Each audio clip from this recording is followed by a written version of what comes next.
Hi everyone, welcome to PMInfinity presents PMP Hacks. Today's topic is decision tree analysis, its various uses in business and project management, and an example on how to conduct a decision tree analysis for effective decision making.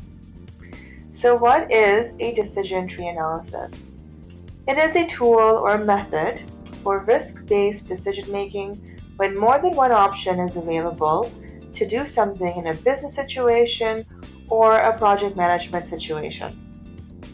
For those of you who are project managers, you'll notice that it utilizes the expected monetary value concept described in the Project Management Body of Knowledge, 6th edition. But even if you aren't a project manager, if you work in business analysis, if you are a strategic consultant, if you are a coach, you will recognize that the decision tree analysis uses simple concepts related to risk and impact to come at a decision that is the most appropriate for the business context. It is especially excellent for make or buy decisions. So these are situations where your business or your project team is debating whether it makes sense to make something in-house for your business or buy something from an external vendor or outsource it for the needs of your business or your project. But outside of make or buy decisions, it can be utilized in any scenario where you have multiple options, each with a different level of risk and impact. It helps you combine all of that meaningfully to arrive at the most sensible decision. The analysis can be used in developing several key documents when it comes to the corporate world.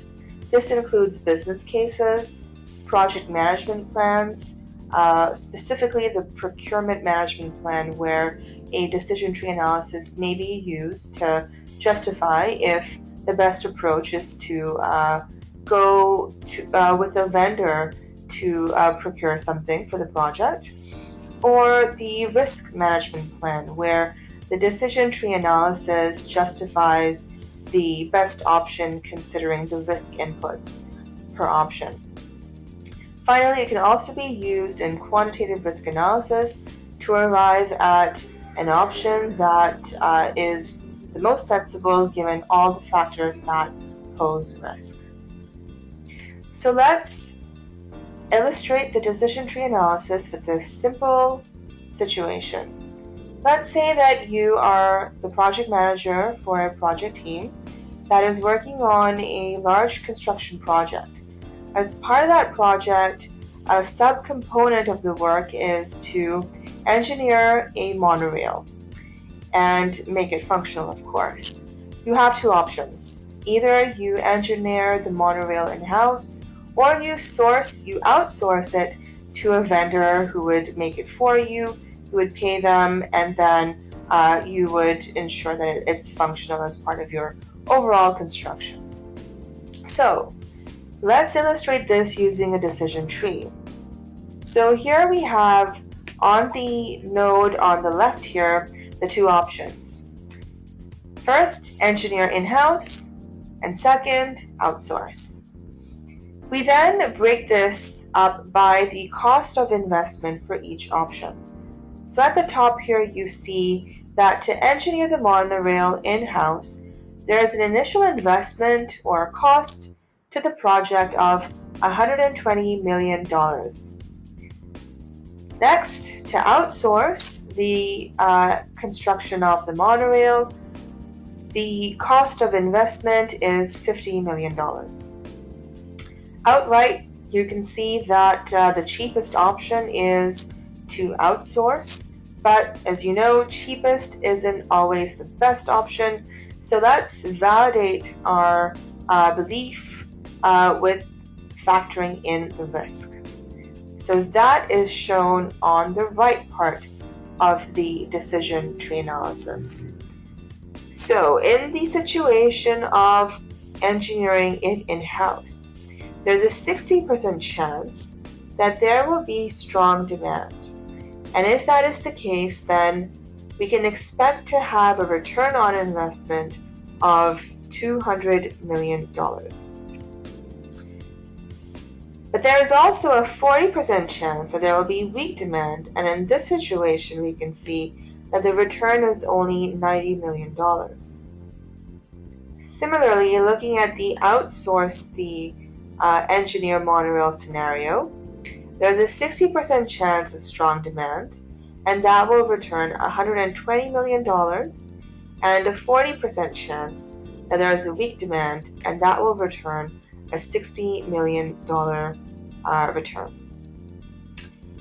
Now, of course, to do something like this, we have to have an understanding of what the investments are and what the return is. So these are inputs that should be given to you or that you should seek in order to do the decision tree analysis in the first place. So moving on, what is the next step? Well, the next step is to figure out the benefit of each scenario. So if you look at the in-house option, considering strong demand, the benefit is $80 million. And we obtained that by subtracting $120 million from the $200 million return that we expect. So the profit is $80 million. That is what I'm calling a benefit here. Next, for the weak demand scenario, there's actually a cost, and so it is expressed as a negative benefit. Again, the $90 million minus $120 million is what results in a negative $30 million situation. Looking at the outsource of the engineering, the strong demand yields a benefit of $70 million, and the weak demand yields a benefit of only $10 million. But we still don't know what the best option is unless we factor in the expected monetary value of each of these options. We do that by multiplying the probability by the impact. So 60% chance that we'll end up with $80 million if we engineer the monorail in-house. We add that to the 40% chance that we'll end up with the $30 million of cost, or rather negative benefit, in the case of weak demand. The sum of both probabilities is $36 million. For the outsource option, there's a 60% chance that we'll have a benefit of $70 million. We add that to the 40% chance that we'll have a benefit of $10 million, and the outcome of that, or rather the expected monetary value of this option, is $46 million. Now, because we're looking at this whole scenario from a benefits angle, we obviously want to pick the option that generates the highest expected monetary value of benefit, and that is the option to outsource. So there you have it. Using the decision tree analysis approach, factoring in risk, we have confirmed that the best option is to outsource engineering the monorail because it yields the most positive EMV for benefit, which is $46 million. I hope that helps you on your project management exam, as well as in any of the business endeavors you undertake.